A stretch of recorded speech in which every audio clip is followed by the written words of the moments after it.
ஹாய்ங்க, எப்படி இருக்கீங்க? நான் சூப்பரா இருக்கேன். நான் இந்த வீடியோல ஷேர் பண்ணக்கூடியது ஆல்ரெடி நீங்க தம்ப்நெயில்ல பார்த்துருப்பீங்க. அதான். படத்தோட ஹீரோ ஒரு ஸ்கூல நடத்திட்டு இருப்பாரு. அந்த ஸ்கூல்ல ஒரு டீச்சரா ஒருத்தர் இருப்பாங்க. அவன அவருக்கு பிடிக்காது. ஸோ அவன கூப்பிடுவாரு. கூப்பிட்டு, "வா டீ சாப்பிடலாம். டீ சாப்பிட்டு உங்கள்ட்ட கொஞ்சம் பேச வேண்டியிருக்கு" அப்படின்னு சொல்லி கூப்பிடுவாரு. டீய வாங்கி குடுத்துருவாரு. பேச ஆரம்பிப்பாங்க. அவன டீ சாப்பிட விடாம இவர் பேசிக்கிட்டே இருப்பாரு. பேசி முடிச்சுருவாரு. நான் சொல்ல வந்ததெல்லாம் சொல்லி முடிச்சுருவாரு. சொல்லி முடிச்சுட்டு டம்ளர வாங்கி வச்சுட்டு, "ஸ்கூல்ல பாடம் நடத்த வேண்டியிருக்கும். போய் இப்போ நடத்துங்க. டைம் ஆச்சு" அப்படின்ருவாரு. அதுதான் அவருடைய கேரக்டர். ஹீரோ, வில்லன் எல்லாமே அவர்தான். தனக்கு பிடிச்சது மட்டும் தான் நடக்கணும். தான் நினைச்சது மட்டும் தான் நடக்கணும் அப்படின்னு நினைக்கக்கூடிய ஒரு ஆள். எல்லாருக்கும் உதவி செய்யலாம். ஆனா, அவங்க தனக்கு கீழேயே தான் இருக்கணும். தனக்கு மேல வளர்ந்துறக்கூடாது அப்படிங்கிற எதார்த்தமான, நாம அன்றாடம் சந்திக்கக்கூடிய ஏன் நம்ம சொந்தக்காரங்க மாரி. அதுதான் ஹீரோட ஒரு கேரக்டர். உங்களில நெறைய பேத்துக்கு நான் அந்த மொத சீன், அந்த டீ கடை சீன் சொல்லும்போதே புரிஞ்சிருக்கும். நான் சொல்லக்கூடிய படம் உதிரி பூக்கள்.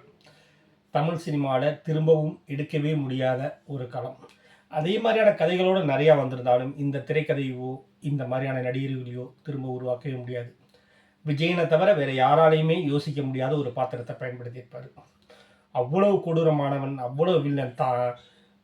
நெனச்சது நடக்கணுங்கிறக்காக எந்த அளவுக்கு கூட தரம் தாழ்ந்தவனா மாறக்கூடியவன். எத வேணாலும் இழக்க தயாரா இருக்கக்கூடியவன். அவ்வளவு மோசமானவனா காமிச்சிருப்பாங்க. அவர் தான் ஹீரோவும், அவர் தான் வில்லனும். எல்லாமே அவரு தான். படத்தோட திரை முழுக்க அவர் மட்டும் தான் இருப்பாரு. அப்படி ஒரு படம். முள்ளும் மலரும் படத்துக்கு அடுத்தபடியா, அவருக்கு திரும்பவும் ரஜினிய வச்சே எடுக்க சொல்லி நெறைய வாய்ப்புகள் இருக்கும்போது கூட, நான் வந்து உதிரிப்பூக்கள் தான் எடுப்பேன் அப்படிங்கிற ஐடியால இருந்தாரு. அதில தான் உறுதியாவும் இருந்தாரு. உதிரிப்பூக்கள் கதைய பொறுத்தவரைக்கும், புதுமை பித்தனுடைய சிற்றன்னை அப்படிங்கிற ஒரு ஸ்டோரியிலருந்து தான் அத உரிமை வாங்கி, அதிகாரப்பூர்வமா உரிமை வாங்கியிருப்பாங்க. படத்திலேயே வந்து கிரெடிட்டும் குடுத்திருப்பாங்க புதுமை பித்தனுக்கு. ஆனா, அந்த கதையில வந்து அந்த அப்பா கேரக்டர், ஹீரோயினுடைய அப்பா கேரக்டர மட்டும் தான் எடுத்து பண்ணியிருப்பாங்க. மீதி எல்லா ஸ்க்ரீன் பிளே எல்லாமே மகேந்திரனுடையது தான். அந்த ஸ்க்ரீன் பிளே எப்படிப்பட்டது அப்படின்னு கேட்டா, படம் ஃபுல்லா நம்ம அவன வெறுத்து தள்ளியிருப்போம். வெறுத்து ஒதுக்கியிருப்போம். கடைசியில அவன் சாகத்தான் செய்வான். ஆனா, அவன் சாகும்போது நமக்குள்ள ஒரு உள்ளுக்குள்ள லேசா கலங்கும். ஐயோ! அப்படிங்கிற மாரி இருக்கும். பேசாம அவன் உயிரோட இருந்திருக்கலாமே! மன்னிச்சு கூட விட்டுறலாமே! அப்படின்னு கூட நமக்கு தோண ஆரம்பிக்கும். அதுதான் இந்த படத்துடைய வெற்றி. மகேந்திரன் தன்னுடைய எல்லா படங்களையும் ஒவ்வொரு படத்துலேருந்து இன்னொரு படத்துல வித்தியாசப்படுத்தி காமிச்சுட்டே இருந்தாலும், அவருடைய எல்லா படத்துலயும் ஒரே ஒற்றுமை இளையராஜா. ஏன்னா, இளையராஜாவுக்கு மட்டும் தான் தெரியும் மகேந்திரனுடைய திரை ஆளுமை என்னன்னு. அதுவும் குறிப்பா இந்த படத்துடைய திரை ஆளுமை பார்த்தீங்கன்னா, ஆ என்ன சொல்றது? நெறைய க்ளோஸ் அப் ஷாட்ஸ் இருக்கும். வசனமே இல்லாம வெறும் ரியாக்ஷன் மட்டுமே காட்டக்கூடிய நெறைய க்ளோஸ் அப் ஷாட்ஸ் இருக்கும்.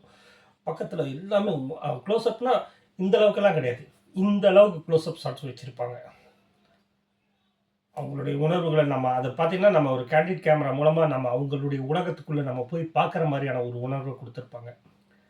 இளையராஜா மட்டுமே நான் திரும்பவும் சொல்றது அதுதான். இளையராஜாவ பத்தி விமர்சிக்கிறதுக்கு 1000 1000 விஷயங்கள் இருந்தாலும், இளையராஜாவை கொண்டாடக்கூடிய விஷயங்களும் 1000 1000 இருக்கு. பல்லாயிரக்கணக்கில இருக்கு. எந்த இடத்துல இசைக்கணும், எந்த இடத்துல மௌனமா இருக்கணும் அப்படின்னு தெரிஞ்சுக்கிட்ட ஒரே இசையமைப்பாளர் இளையராஜா தான். பாடல்களா இருக்கட்டும், பாடல்கள தாண்டி அந்த ஒரு கிளைமாக்ஸ்ல அவர் குடுக்கக்கூடிய பீட்டா இருக்கட்டும், எல்லாமே வேற லெவல்ல இருக்கும். 5 இன்னொரு குழந்தை 2 பேரும் அப்படியே சிரிச்சுக்கிட்டே பார்க்கும்போது திரை உறையுது. முள்ளும் மலரும் பார்த்துட்டு வெளில வந்தவங்களுக்கு மனசுக்குள்ள ஒரு மகிழ்ச்சி இருந்துச்சுன்னா, இந்த படம் பார்த்துட்டு வெளில வரும்போது மனச பிசையத்தான் செய்யும். இத்தனைக்கும் வில்லன் செத்து போய் தான் இருப்பான். இருந்தாலும் ஏதோ ஒரு சோகம் அவங்களுக்குள்ள இருந்துட்டே இருக்கும். படம் பார்த்தவங்க அத்தனை பேத்துக்கு நடுவுலயும். பட் இவ்வளவு நடந்த இந்த படத்துக்கு ஒரு நேஷனல் அவார்ட் கூட இல்ல அப்படிங்கிறத யோசிச்சு பாருங்களேன். உடனே நேஷனல் அவார்ட்ல அரசியல் இருக்கு அப்படி இப்படின்லாம் எந்த புகாரும் கிடையாதுங்க. இவங்க நேஷனல் அவார்டுக்கு அனுப்புன பெட்டி அவங்களுக்கு கிடைக்கல. அப்போலாம் ரீல் பெட்டியில தான் அனுப்புவாங்க. அந்த ரீல் பெட்டி ரயில்வே ஸ்டேஷன்லேயே தங்கிருச்சு. அங்க வந்துருச்சுன்னு அவங்க நெனச்சிட்டு இருக்காங்க. இங்கேருந்து நம்ம அனுப்பிட்டோம்னு இவங்க நெனச்சிருக்காங்க. ஸோ அப்போ கம்யூனிகேஷன் ஒழுங்கா இல்லாதனால, அதுக்கப்புறமா ஐயோ! வரல அப்படிங்கிறத தேடி கண்டுபிடிக்கும்போது, பாதி தூரத்திலேயே அந்த பெட்டி வந்து ரயில் பெட்டியிலேயே தேங்கிடுச்சு அப்படிங்கிற விஷயம் தெரிஞ்சிருச்சு. ஸோ எந்த அவார்டுகளும் கிடைக்கல. ஒரு வேளை உள்ள போயிருந்தா, நிச்சயமா இந்தியாவே கவனிக்கப்பட்டிருக்கக்கூடிய ஒரு சிறந்த படமா இருந்திருக்கும். சத்யஜித் ரேயோட பதவி பாஞ்சாலி மாதிரியான படங்களுக்கு இணையாக பேசப்பட்டிருக்கக்கூடிய ஒரு படமா தான் இருந்திருக்கும் அப்படிங்கிறது தான். ஏன்னா அதில் இருக்கக்கூடிய சினிமாட்டோகிராஃபியாக இருக்கட்டும், மியூசிக்காக இருக்கட்டும், ஸ்க்ரீன் ப்ளேயாக இருக்கட்டும், டயலாகாக இருக்கட்டும், டயலாக்லாம் அவ்வளோ அருமையாக இருக்கும். அப்பா கேரக்டர் மட்டும்தான் எடுத்து வச்சு இந்த கதையை பண்ணியிருப்பார். அப்பாவா சாருஹாசன் தான் நடிச்சிருப்பார். சாருஹாசனுக்கு இது முதல் படம். கிட்டத்தட்ட 50 வயசுக்கு மேலே தான் அவர் நடிக்க வர்றாரு. அவருக்கு இதுதான் முதல் படம். அருமையான நடிப்பு. ஒரு சீனில் பொண்ணு கேட்கும்போது அவர் சொல்லுவார், நான் என் குழந்தைக்கு நான் அப்பாவாகவே இருந்துவிட்டு போகிறேன், மாமாவாக இருக்க விரும்பலை அப்படின்னு சொல்லுவார். ஒரே வார்த்தை. அந்த வார்த்தை அவனை சுழட்டிக்கிட்டே இருக்கும். அந்த வன்மம் அவனை சுழட்டிக்கிட்டே இருக்கும். அந்த ஹீரோ ஏதாவது ஒரு வகையில் நம்ம அந்த இதை அடைஞ்சே தீரணும் அப்படின்னு நினைப்பான். அடையவே முடியல அப்படிங்கிற சூழ்நிலை வந்தாலும் நான் அடைஞ்சிட்டேன் அப்படின்னு எல்லாரும் நம்பணும்னு நினைப்பான். அது இன்னமும் வன்முறை. இந்த படத்தில் பயங்கரமாக அடிக்கிறது, இந்த மாதிரி வன்முறை காட்சிகளே இருக்காது. இந்த வன்முறைக்கு அடுத்த காட்சி மூலமாக அங்கே என்ன வன்முறை நடந்திருக்கும் அப்படிங்கிறத வசனமாகவோ அல்லது காட்சிகளின் மூலமாகவோ சொல்லியிருப்பாங்க. மணிரத்னம் தான் சினிமாவை வந்து காட்சி ஊடகமாக மாற்றினார் அப்படிங்கிறது ஒரு வரலாறு, எல்லாருமே சொல்லக்கூடிய விஷயம். பட் மகேந்திரன் படங்களை பாருங்கள், வசனங்கள் குறைவாக இருக்கும், காட்சிகள் அதிகமாக இருக்கும். அதுவும் அவர் காட்டக்கூடிய காட்சிகள் மனித உணர்வுகளை அழகாக வெளிப்படுத்துவதாக இருக்கும். முதல் காட்சியிலேருந்தே நம்ம அந்த படத்தோட கனெக்ட் ஆகிறதா இருக்கும். அது முள்ளும் மலருமா இருக்கட்டும், என்ன உதிரிப்பூக்களாக இருக்கட்டும், ரெண்டுமே மனசை கணக்கை செய்யக்கூடிய படம். இன்றைக்கும் ரஜினி தான் கொண்டாடிட்டு இருக்கக்கூடிய படம் முள்ளும் மலரும் தான்.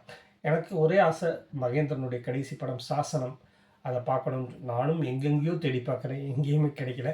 உங்களில் யாராவது அது படம் எங்கே இருக்குது அப்படிங்கிறது தெரிஞ்சதுன்னா எனக்கு லிங்க் அனுப்புங்க. ஏன்னா மகேந்திரனுடைய கடைசி படைப்பை பார்க்க எனக்கும் ஆசை. பட் நடிகராக அவர் பெருசாக வரல அப்படிங்கிறது அவருடைய உடல்நிலை காரணமாக இருக்கலாம், இல்லை இன்றைக்கி இருக்கக்கூடிய ஒரு சினிமாவின் தன்மை மாறிவிட்ட நிலை காரணமாக இருக்கலாம். பெரிய மாதிரியான படங்களில் அவர் நடிச்சிருக்க வேண்டாம். ஆனால் எனக்கு என்னமோ நிமிர் படத்தில் அவர் நடித்தது எனக்கு ரொம்ப பிடிச்சிருந்துச்சு. உதயநிதி ஸ்டாலின் கூட சேர்ந்து பண்ண படம். சின்ன கேரக்டர் தான், அது படம் பெருசாக போகலை அப்படிங்கிறனால அவருடைய கேரக்டருடைய வீரியம் தெரியலை அப்படி தான் சொல்ல முடியும். எது எப்படி இருந்தாலும் முள்ளும் மலருமா இருக்கட்டும் அல்லது உதிரிப்பூக்களாக இருக்கட்டும், இரண்டும் திரும்ப மறு உருவாக்கம் செய்யப்பட முடியாத படங்களாக தான் இருக்கும். ஏன்னா ரஜினியோடைய நடிப்பை யாருமே, ரஜினி ஒரு மிகச்சிறந்த நடிகர் அப்படிங்கிறத யாராலையும் எப்போவுமே மறுக்க முடியாததுக்கு ஒற்றை உதாரணம் முள்ளும் மலரும். அதையும் திரும்ப அந்த மாதிரியான ஒரு ஸ்டோரி லைனையோ அந்த மாதிரியான ஒரு ஜியாகிரஃபியோ திரும்ப நம்மளால் கொண்டு வரவே முடியாது. அந்த மாதிரியான ஒரு வாழ்க்கை முறை, அந்த மாதிரியான ஒரு இன்ச். இன்றைக்கி அந்த படத்தை பாருங்கள், அவ்வளோ நல்லாயிருக்கும். அதுவும் இளையராஜாவோட மியூசிக் பாருங்கள். அந்த காலத்தில் அந்த 80s இருந்த மியூசிக் வந்து அவ்வளோ மனசுக்கு நெருக்கமாக இருக்கும். அதிரவே வைக்காது, நம்மளை அந்த இயல்பாக அந்த படத்தோடு ஒன்றி போக வைக்கும். மகேந்திரன் உங்களில் எத்தனை பேருக்கு பிடிக்கும்? மகேந்திரனுடைய சாசனம் படத்துடைய லிங்க் உங்கள்கிட்ட யார்கிட்டையாவது இருந்துச்சுன்னா எனக்கு அனுப்புங்க.